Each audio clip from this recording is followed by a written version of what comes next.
नारायण। ओम नमो लोय सवसाहुणम। ओम नमो लोय सवसाहुणम।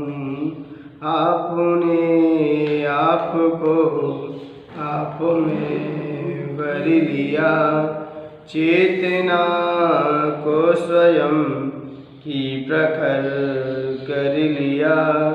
वीतरागे प्रभु हे महावीर जिन, आदिनाथ प्रभु तुम हो तारण तरण।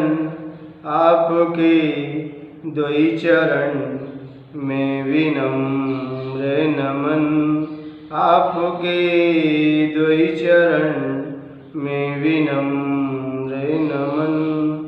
यस्य स्वयं स्वभावाप्ति प्रभावे कृष्ण कर्मणः, तस्मै संज्ञन रूपाय नमोस्तु परमात्मने। नमोस्तु परमात्मने। जय बोले अनंतानंद सिद्ध परमेष्ठी भगवान की। प्रथम तीर्थंकर श्री ऋषभनाथ भगवान की। देवादिदेव खजर श्री महावीर भगवान की। परम पूज्य आचार्य भगवंत श्री पूज्यपाद स्वामी की। आचार्य भगवंत गुरु श्री विराट सागर जी गुरुदेव की। आचार्य भगवंत गुरु श्री विनम्र सागर जी गुरुदेव की। मथुरा सिद्ध क्षेत्र की।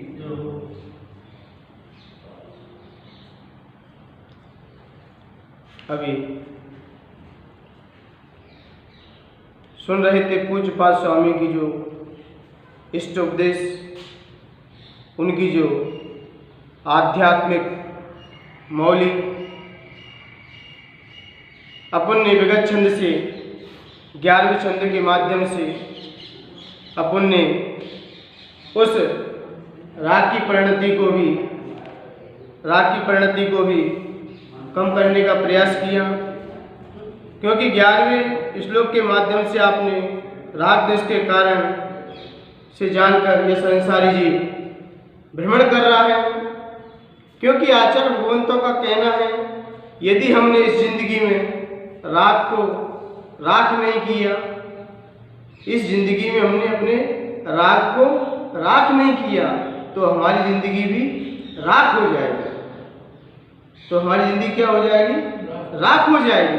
तो आचार्य भगवंत कह रहे हैं कि राग आपको करना ही है।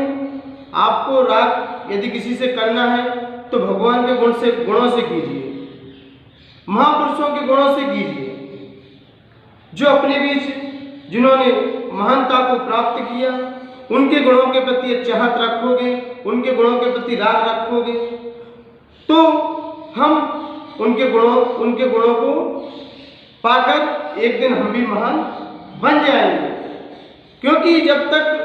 क्योंकि हर व्यक्ति को भगवान के गुणों से अनुराग रहता ही है, क्योंकि वो अनुरागी हमें सुउपयोग दिलाता है और सुउपयोग आगे चल के हमें शुद्ध उपयोग तक भी रख देता है। और द्वेष करना है आपको, किसी से आपको द्वेष करना है, तो द्वेष करने का मतलब किसी व्यक्ति विशेष से नहीं करना है। आपको द्वेष करना है तो अपने क्रोध पे कीजिए, अपने आलस पे कीजिए, अपने विषय भोग के प्रति, विषय भोग वासना के प्रति आपको द्वेष करना चाहिए। तो इन चीज़ों से हम द्वेष करेंगे तो ये चीज़ भी हमारे अंदर से निकल जाएगी। और जब तक हम इस को नहीं समझ पाएंगे, हम विषय भोग के प्रति राग भाव करते रहेंगे, तो हमारा संसार बढ़ता रहेगा। ये सुबह की चर्चा के विषय थे। आज आचार्य भगवंत अपनी बात रखते हुए कहेंगे कि यह कोई ना कोई विपत्ति मौजूद रहती है संसार में। एक विपत्ति का निवारण नहीं हो पाता तो दूसरी विपत्ति सामने खड़ी रहती है। यानी कि हमने किसी के साथ अच्छा किया या बुरा किया, लेकिन जैसे किया आपने किसी के साथ अच्छा किया तो सामने एक विपत्ति और खड़ी हो जाएगी।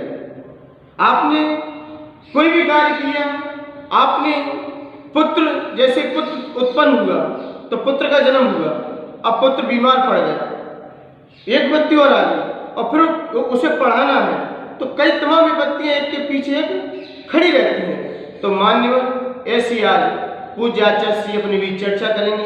आइए पहले गाथा पढ़ने के लिए तैयार होते हैं, उसके बाद इसी की संदर्भ में कुछ चर्चा है।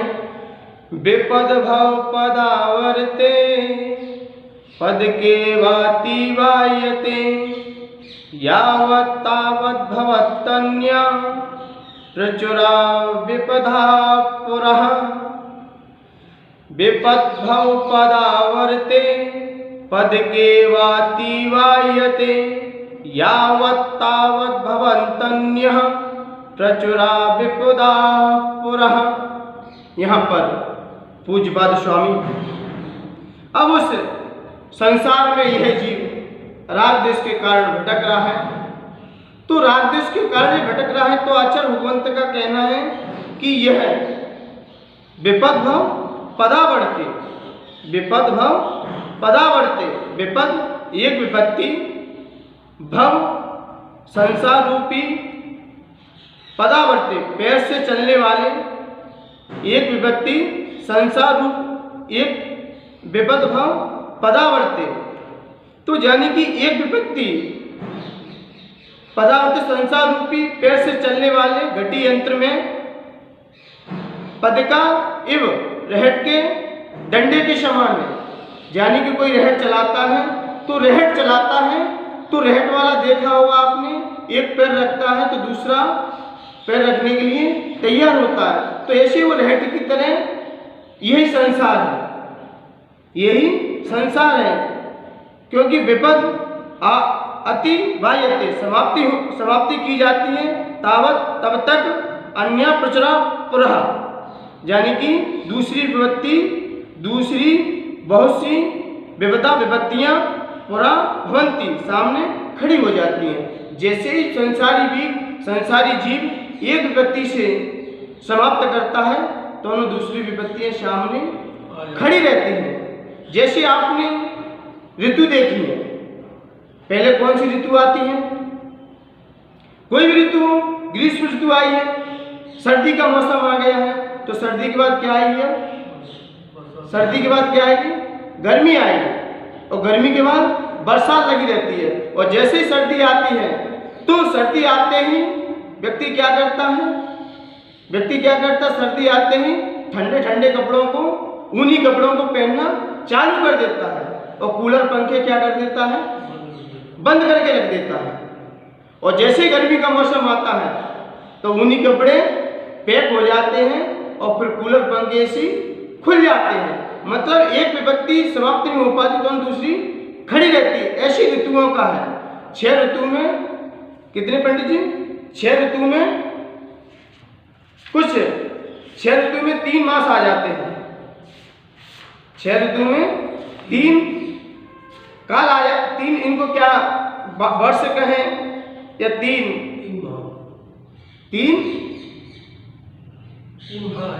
माह आ जाते हैं।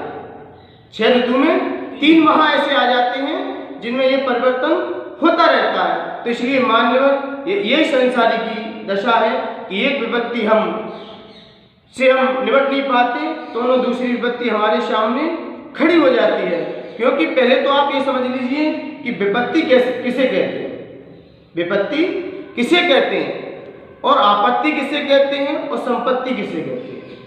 जब तक हम 3 चीज नहीं समझ में आएगी तो विपत्ति की परिभाषा क्या है। तो आचार्य भगवंत का चिंतन है कि संपत्ति इसे कहते हैं जो इस जन्म में आने वाले जन्म में भी सुख दे, जो संपत्ति इस जन्म में भी सुख दे और आने वाले जन्म में भी सुख प्रदान करे, उसे क्या कहते हैं? संपत्ति कहते हैं। जो सभी प्रकार के धार्मिक क्रिया, साधु महात्मा देखिए, संत महापुरुष देखिए, वो यहाँ भी सुखी हैं और आगे चल के भी सुख की खोज कर रहे हैं।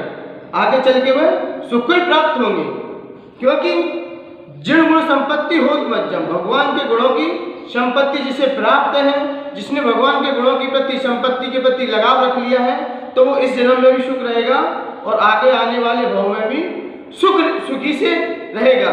उसे कहते हैं संपत्ति। विपत्ति किसे कहते हैं? जो यहाँ भी दुख दे और वहाँ भी दुख दे और वहाँ भी दुखी दे, जैसे खाना बनाने वाला महंत होता है, काम करता है और संसार में बड़े बड़े जो यहाँ भी दुख दे और वहाँ भी दुख दे, उसे क्या कहते हैं? विपत्ति कहते हैं। उसे क्या कहते हैं? विपत्ति कहते हैं। जैसे कोई दुख आ गया, कठिनाई कार्य करने पर कोई दुख आता है तो यहाँ भी दुख देता है, जिसे पापानुबंधी पाप कहते हैं। आपने यहाँ दुख क्या दे रहा है? आपने किसी जीव को दुख दिया, आपने किसी जीव को पीड़ा पहुंचाई, तो आप यहाँ भी दुखी रहोगे और आगे आगे भाव में भी आप दुखी का सामना करना ही पड़ेगा। तो इसे कहते हैं विपत्ति। और आपत्ति जो यहाँ साथ में तो रहे, यहाँ आपके साथ में रहे, लेकिन आगे भाव में आपके साथ ना जाए, तो ये क्या है? आपत्ति किसे कहते? धन, दौलत, पत्नी, बच्चे जो आपके साथ तो यहाँ रहेंगे लेकिन आगे आपके साथ नहीं जाएंगे, इसे कहते हैं आपत्ति। आपने फिर भी सॉन्ग सुना होगा, आफत जब से हुई है शादी, जब से हुई है शादी, क्या बोलते हैं? आफत गले पड़ी है उसको निभा रहा हूं, तो उसे आपत्ति कह दिया। लेकिन विपत्ति उसे कहते हैं जो हमेशा जीव को दुखी देती रहती है, हमेशा व्यक्ति को कष्ट पहुंचाती रहती है। विपत्ति दुख का कारण है। तो आचार्य भगवंत ने कहा है ये आपद, ये हमारे हमेशा दुखी पैदा करती रहती है। तो आचार्य भगवंत का कहना है कि इस आपत्ति से बचने का एक ही उपाय है, एक ही समर्थ है कि हम अपने कल्पनाओं को छोड़ दें, अपने अंदर से कल्पनाएं करना छोड़ दें, विकल्प करना छोड़ दें। लोग कल्पनाएं में जीते हैं कि मेरे बिना तो कोई रह नहीं सकता, कि मैं नहीं होगा तो संसार में देखेगा कौन, मैं नहीं रहूंगा तो संसारों का पालन कैसे होगा। लोगों की मान्यता, एक कुत्ता चल रहा था, स्वान बोलते हैं, क्या बोलते हैं? स्वान, डॉगी बोलते हैं इंग्लिश में। तो वो किसी बैलगाड़ी के नीचे चल रहा था, तो उसके दूसरे फ्रेंड ने बुलाया, दूसरे डॉगी ने आवाज लगाई कि आओ मेरे पास आओ। तो वह डॉगी बोला नहीं, मैं अभी नहीं आ सकता। क्यों? कि मेरे कारण ये बैलगाड़ी चल रही है, मैं नहीं चलूंगा तो ये बैलगाड़ी भी नहीं चलेगी। और वो बैलगाड़ी के नीचे चल रहा है। तो बताइए, बैलगाड़ी को वो चला रहा है कि वो बैलगाड़ी नीचे चल रहा है? कौन चला रहा है? कौन चला रहा है? बैल चला रहा है। तो लोगों की मान्यता है यार, लोगों की क्या मान्यता है? लोग जीते जी कोई कार्य पूर्ण हो नहीं सकता। लोग कहते हैं जी मेरे जीते बिना कोई कार्य नहीं हो सकता, तो कभी भी नहीं हो सकता। आप जब तक जियोगे तब तक कोई कार्य भी पूर्णता को प्राप्त नहीं होगा, क्योंकि कोई ना कोई आपद आपके सामने खड़ी रहेगी। तो हमारे जीने के बाद कोई कार्य रहता ही नहीं है। हमारे जीने के बाद यदि मर जाए हम तो कार्य क्या होगा? नहीं, क्या वो भी होगा। बस एक कल्पना है हमारी कि हमारे बिना कोई रह नहीं सकता। जब एक संत महात्मा जंगल में विराजमान थे, अपनी साधना में तल्लीन थे, अपनी साधना में तत्पर थे, तो राजा महाराजा लोग दर्शन करने के लिए आए। उनकी राजा महाराजा सेवा और दर्शन करने के लिए आए, तो उन्होंने दर्शन किए और कुछ उनके चरणों में हीरे मोती जवाहरात चढ़ा दिए। तो जैसे ही चढ़ाए तो संतों को तो न हीरे न पत्थर, उनको तो एक समान है, वो तो अपने साधना में लीन थे। तो चोर जो वहाँ पर चोरी करता था, जो डकैती डालता था, उसे पता चल गया कि ये संत कोई बहुत ऊंचे संत हैं, इनके पास ऐसे राजा महाराजा लोग इनके पास भेंट लेकर आ रहे हैं, चलो आज इनके घर यहाँ चलते हैं, इनकी कुटिया में चलते हैं। तो जैसे ही उनकी कुटिया में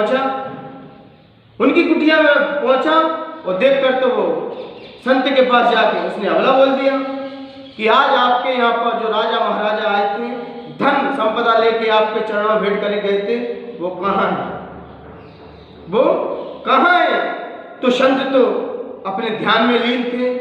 जब संत ने विचार किया, संत ने चिंतन किया कि यह कोई भवितव्यता है इसके अंदर, तो जैसे उन्होंने अपने आत्म ध्यान से विमुख हुए, आत्म ध्यान को छोड़कर जैसे ही उस चोर से वार्तालाप की, तो उससे सिर्फ इतना ही प्रश्न पूछा संत ने उस चोर से सिर्फ इतना ही प्रश्न पूछा कि आप जो कर रहे हो वो किसके लिए कर रहे हो? आप जो कर रहे हो वो किसके लिए कर रहे हो? तब वह चोर बोला, इससे आपको क्या मतलब, इससे आपको क्या मतलब, आपके यहाँ पर जो धन था वो कहाँ, वो बताओ, मैं उसकी चोरी मैं उसे लेने आया हूँ, नहीं तो मैं आपको वही निपटा दूंगा। तो संत तो हमेशा अपनी तत्व चर्चा में लीन थे। उन्होंने फिर उस बालक से पूछा, क्या ये कर रहे हो, क्या इसमें कौन कौन भागी है, इसमें जो चोरी कर रहे हो इसमें कौन कौन भागी है?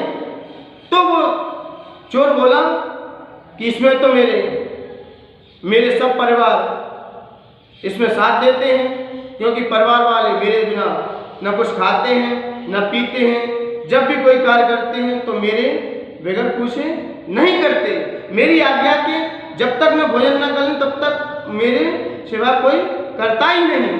तब उसने संत ने कहा कि जब आपको लोग चाहते हैं, आपको ही चाहते हैं, तो आप एक विचार कीजिए, घर पे जाइए और सभी से पूछ के आइए जो मैं कर रहा हूँ उसमें कौन कौन भागी है, कौन कौन भागी है, कौन कौन उसमें हिस्सा लेगा।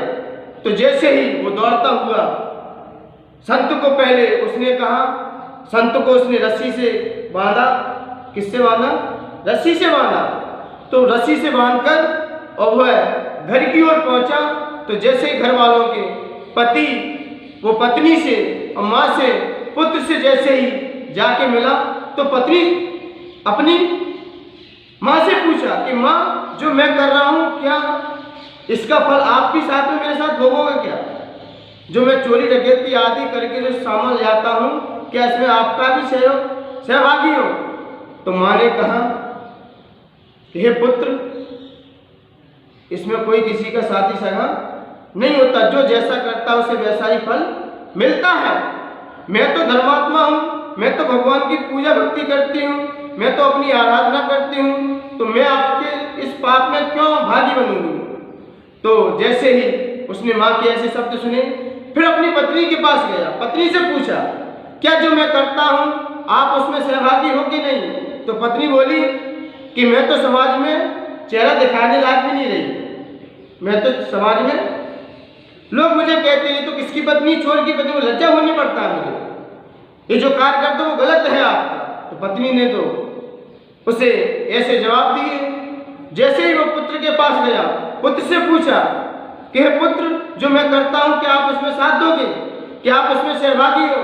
तो वह पुत्र भी आंखों से आंसू झरते हुए बोला कि पिता, मैं स्कूल में जाता हूँ, बच्चे मुझे चिढ़ाते हैं कि किसका बच्चा है, चोर का बच्चा है। तब उसकी आंखें खुली, तब उसने जान लिया कि हम जो कर रहे हैं उसमें कोई किसी का साथ नहीं देता है। हम समझते हैं कि हमारे बिन घर नहीं चलता, हमारे बिन परिवार नहीं चलता, क्या आप होगे तो परिवार नहीं चलेगा क्या? ये लोगों की यही तो संकल्प विकल्प रूपी, यही तो परिणति व्यक्ति को घुमाती रहती है संसार में। जब हम ऐसी कल्पनाओं को छोड़ देंगे तो संसार में तो हर प्राणी अपना पुण्य लेके आता है, हर प्राणी अपना पुण्य पाप दोनों साथ लेके आता है। जैसे जब बालक जब जन्म लेता है तो माँ के आंचल में भी क्या दूध आ जाता है, अब बताओ कहां से आया? तो ये तो बच्चे का पुण्य था, उसके पहले नहीं था। लोग कहते हैं कि हम बच्चे का पालन करते हैं, हम बच्चे को पालते हैं, हम बच्चे को खिलाते हैं। कोई किसी को नहीं खिलाता। कि जब आप किसी को खिलाते हो तो एक पत्थर, इतना बड़ा पत्थर था, उसमें एक मेढक रहता था। क्या रहता था? मेढक आराम से रहता था। तो किसी ने पूछा जब पत्थर तोड़ा गया, तब ये बताइए इस मेढक का भोजन कौन दे रहा था? इस मेढक को भोजन कहां से आ रहा था? लोगों की मान्यता है कि मैं कराता हूं। और इसलिए मान्यवर ये ऐसी मान्यताएं, ऐसे संकल्प विकल्प भी हमें इस नई नई आपत्तियों को पैदा करते रहते हैं। तो जैसे उसे अपना भान हुआ और जाके संतों के चरणों में जाके गिर पड़ा, बोले हे संत महात्मा, मैंने जान लिया जो मैं पाप कर रहा हूँ इसका फल मुझे ही मिलेगा। जब ऐसा जाना, उसने आंखों में आंसू भरते हुए उसने अपनी गलती का पश्चाताप किया और पश्चाताप करके उसने उन साधु के चरणों में रहकर अपना जीवन समर्पित कर दिया। तब उसे पता चल गया कि कोई किसी को नहीं करता है। ये सब हमारी मिथ्या भ्रांति है, हमारी मिथ्या बुद्धि है कि हम इसका पालन करते हैं। अरे सब जीव स्वतंत्र हैं। जब विपदा के समय में आती है, जब विपत्ति के प्रकरण में जब मिलता है कि विपत्तियों का सामना किस किसने नहीं किया, विपत्तियों का सामना किस किसने नहीं किया। एक आफत को समाप्त करते दूसरी आफत खड़ी रहती है। आपने रामचंद्र जी का जीवन चरित्र पढ़ा होगा। रामचंद्र जी के जीवन चरित्र से बहुत सारी हमें शिक्षाएं मिलती हैं। कितनी विपत्ति आ जाए सामने, लेकिन विपत्ति आने के सामने हमें कैसे होना चाहिए, क्योंकि पंचम काल है, अभी मोक्ष तो है नहीं, लेकिन हमें क्या करना चाहिए विपत्ति के सामने। लोग थोड़ी सी विपत्तियां आती, लोग घबरा जाते हैं, लोग डर जाते हैं, लोग अपने जीवन से भी हताश होके लोग क्या करने सोच, लोग ऐसे ऐसे दिमाग में विचार कर लेते कि संसार से मैं उठ जाऊं। कोई विपत्ति सामने, तीव्र विपत्ति खड़ी हो जाए तो व्यक्ति अपने हौसले भी गिरा देता है। तो अपने हौसलों को बुलंद रखिए, क्योंकि पंचम काल है। एक विपत्ति हम समाप्त नहीं करें तो दूसरी खड़ी रहेगी। तो अपन को इस विपत्ति को कैसे जीतना है, चिंतन तो इस पर करना है, क्योंकि विपत्ति तो आएगी, रोक नहीं सकते। संसार में रहोगे तो आती है, तो इसको रोकने के लिए सिर्फ एक ही उपाय है। जब रामचंद्र जी के जीवन चरित्र को पढ़ा गया, उनके बाल अवस्था देखिए अच्छे से निकली, और जैसे ही वो जो अपने गुरु के साथ जब कहाँ जा रहे थे, शंबर में, जनक ने क्या रचा था कि धनुष का संवर रचा कि हम छत्री की परीक्षा कर रहे कि हमारे कुल में छत्री है कि नहीं। वो धनुष सीता अपने हाथ से उठा के रख देती थी, तो वो किसके साथ गए, गुरु वशिष्ठ के साथ गए। रामचंद्र जी किसके साथ गए, गुरु वशिष्ठ के साथ पीछे पीछे गए। तो पीछे गए तो वहां पर जैसे ही पहुंचे तो वहां पर सभी लोगों ने धनुष उठाया, लेकिन धनुष को किसी ने तोड़ नहीं पाया। तब जनक ने कहा, मुझे पहले से मालूम होता कि हमारी पृथ्वी छत्री बीन होती जा रही है, तो मैं ऐसा कार्यक्रम, ऐसा आयोजन रखता ही नहीं। तब गुरु वशिष्ठ खड़े होकर बोले कि अभी भी इस भारत भूमि पर छत्री अभी भी है, अभी भी छत्री विचरण कर रहे हैं। तब लक्ष्मण तो जानते ही हो, उन्हें जल्दी एकदम भगत उठती थी अंदर से, तो वो तो खड़े हो गए। तब गुरु वशिष्ठ ने प्रभु राम को आज्ञा दी, रामचंद्र जी खड़े हो जाइए। तो रामचंद्र जी जैसे ही खड़े हुए तो उन्होंने तमंचा पे क्या तान दी, तो तान दी तो धनुष टूट गया। तो वहीं से ही देखिए विपत्ति, जैसे ही वहां से निपटे तो कौन आ गए, परशुराम आ गए। कौन आ गए थे, परशुराम। पुन पुन मोए दिखावे कोटारू, चाहूं तो फूंक पहाड़ू। ये किसने कहा, ये लक्ष्मण बोले कि तुम मुझे फरसा उठा रहे हो ना, मैं आपको ऐसे उड़ा दूंगा जैसे कि फूंक से कोई पहाड़ उड़ा देता है। तो वो तो परशुराम तो घबरा गए, क्षमा याचना की। जैसे ही अपने अयोध्या नगरी पधारे, तब देखिए, तब जैसे ही उनकी राज्य गद्दी मिलने वाली थी, जैसे उन्हें राज्य गद्दी मिलने वाली थी, एक विपत्ति सामने और खड़ी हुई थी। क्या हुई, कौन थी वो, के साथ सलाह देने वाली कौन थी वो, मंत्रा। तो उसने के कान भर दिए कि राजगद्दी तो आप 3 वरदान मांग लो, अभी मौका है आपको। तो जैसे ही उन्होंने 3 वरदान मांगे तो उन्होंने कह दिया कि भरत को राजगद्दी और राम को 14 वर्ष का वनवास। देखिए शादी होते ही विपदा कैसे घड़ी जाती है। जब तक व्यक्ति की शादी नहीं होती तब तक व्यक्ति पिता की छत्र छाया में जीता है, पिता की छत्र छाया में मौज मस्ती किया करता है। और जैसे ही शादी हुई तो आप बताएं, एक से बाद एक खड़ी रहती है। देखिए, तो जैसे ही उनका जीवन जब सामने आया तो 14 वर्ष का वनवास, और वनवास होते ही देखिए कितनी परीक्षाएं हुई। कहीं किसके माटी के बर्तन में रखकर भोजन बनता था, तो कहीं कुछ बहुत सारी सुपर खंगारी समागम मिला, उसकी भी एक आपदा थी सामने। तो उसको भी राम से, लक्ष्मण से उसका वार्तालाप भेंट हुई, तो लक्ष्मण ने भी एक आपदा को उसको भी टाला। फिर जैसे ही आगे बढ़े तो सीता को कौन हरण कर ले गया? रावण हरण कर ले गया। अब सबसे बड़ी आपदा किसके ऊपर बीत गई? रामचंद्र जी के ऊपर। कितनी बड़ी आपत्ति आ चुकी उनके जीवन। अब वो घबराने लगे, अब बोले, अब वो इतने पागल हो गए उस आपदा में, उस विपत्ति के कारण वो पत्थरों से, वो पेड़ों से पूछ रहे कहाँ है सीता मेरी। उसके कारण जैसे पता चला कि सीता लंका में है, तब उन्हें थोड़ी सी तसल्ली मिली। फिर उसके कारण उन्होंने क्या, युद्ध की तैयारी की, सारा युद्ध की उन्होंने भूमिका जमाई। और जैसे ही भूमिका जमाई तो लक्ष्मण को फिर क्या लग गई? शक्ति लग गई। रावण ने परास्त कर दिया। तो जिस भक्त ने स्वामी की छाया बन के सेवा की हो, रामचंद्र जी की जितनी लक्ष्मण ने सेवा की है, शायद ऐसी सेवा आज के भाई में देखी जाए तो ऐसी सेवा नहीं मिलती है। लक्ष्मण की वो सेवा थी, वो भक्ति थी प्रभु राम के प्रति कि उनकी सेवा में छाया बने खड़े रहते थे। उनके हर साथ में, हर कार्य में साथ दिया करते थे। जब कोई ऐसा मित्र हो, अपना ऐसा कुल का दीपक हो, जो पिता की छत्र छाया में, पिता की सेवा में संलग्न हो, और वो व्यक्ति कहीं अपन से बिछड़ जाए या उसका मरण हो जाए, तो उसके दिल पे पूछिए जिसकी वो सेवा करता है, उससे उसका व्यक्तित्व पूछिए कि क्या है आपके जीवन में। तब जैसे ही रामचंद्र जी तो पता हताश हो गए थे कि अब मेरा साथ कौन देगा। जैसे ही जब आगे बढ़ा, तो आगे बढ़ते ही जब रावण से युद्ध हुआ, रावण से युद्ध होने के बाद जब सीता को घर पे लेके आ गए, सीता जी को घर पे लेके आए, तो किसी जो कपड़ा धोता था रामचंद्र जी को धोबी, तो धोबी से वार्तालाप करते हुए कह दिया कि मैं रामचंद्र जी नहीं हूं जो मैं पत्नी को रख लूं अपने साथ। तो ये बात किसने सुन ली? रामचंद्र जी के कान पड़ गई कि ये ऐसी बात कहां से उठी है कि लोग रामचंद्र जी का उदाहरण दे रहे हैं कि किसी के घर से आई पत्नी को आपने ऐसे रख लिया। क्या शुद्ध है क्या वो? मैं रामचंद्र जी नहीं हूं किसी की पत्नी घर पर रख लूं। ऐसी बात सुनी तो एक आफत और खड़ी हो गई। अब रामचंद्र जी फिर टेंशन में, फिर उन्होंने कृतान भक्त को आदेश दिया, वो कृतान भक्त को आदेश दिया और जंगल में सीता को छुड़वा दिया।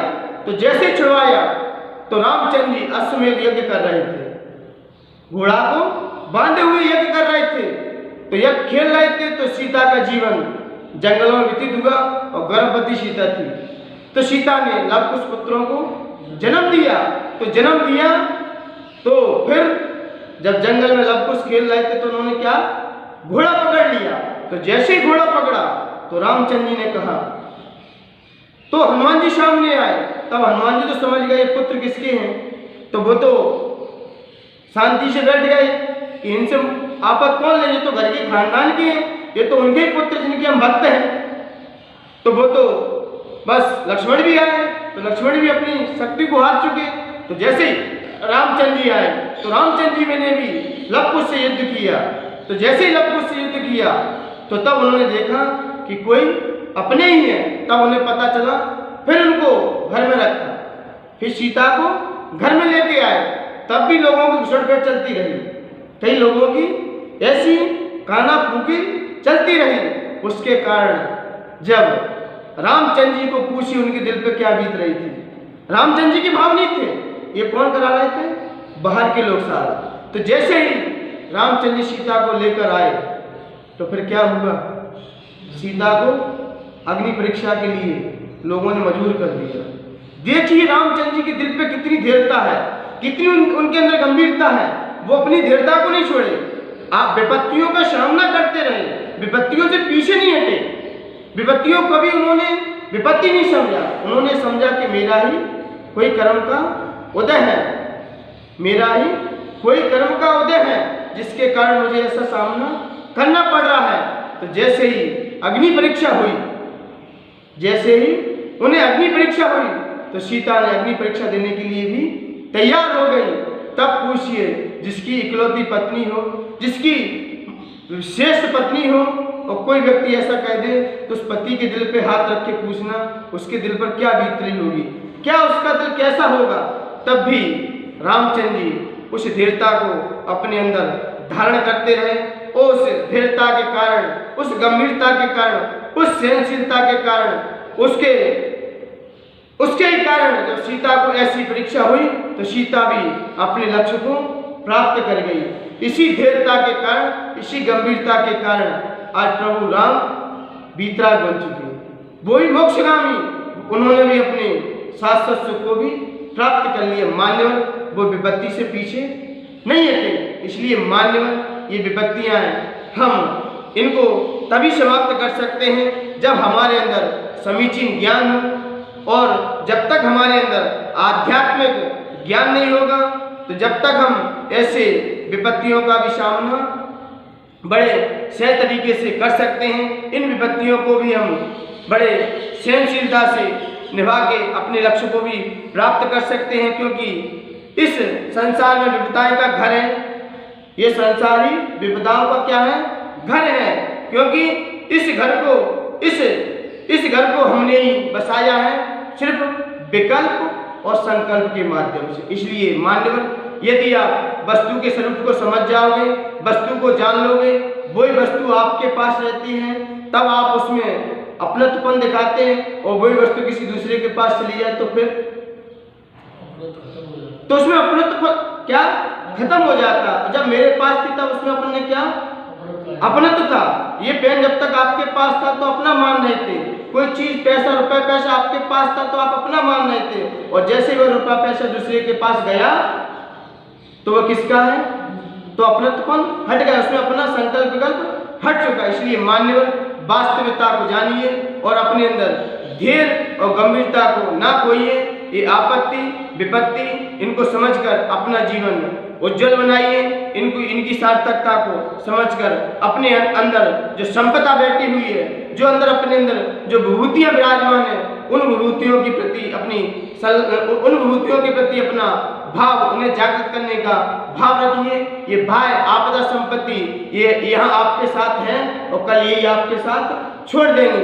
जब तक आपका पुण्य का उदय है तब तक ये आपके साथ रहेंगे, और जैसे ही पाप का उदय आ जाएगा तो ये भी पलायन कर जाएंगे। ये तो सब अपने संकल्प विकल्प की हैं। इसलिए मान्यवर, ये विपत्तियों को आप समझकर आचार्य पूज्यपाद स्वामी यही कह रहे हैं कि जैसे संसारी प्राणी, जैसे संसारी रूपी पैर से चलाने वाला जैसे रहट होता है ना, तो रहट जब तक एक डंडी पर पैर रखता है तो दूसरी डंडी सामने खड़ी रहती है। जैसे आपने खेत किसान करने वाले देखे होंगे, जब खेती करते थे तो क्या करते थे, एक रहट होता था तो उसमें पानी, जैसे बैल घूमता था तो पानी वहां से एक पाँव में आता था, और जैसे इसमें आता था दूसरा भी खाली हो जाता था, इधर खाली हुआ उधर भर जाता था। तो इसलिए मान्यवर, ऐसे ही इस संसार की दशा है। एक विपत्ति को हम समाप्त नहीं कर पाते तो न दूसरी विपत्ति खड़ी रहती है। इसलिए मान्यवर, ये रहट की तरह विपत्तियां चलती रहेंगी, और ये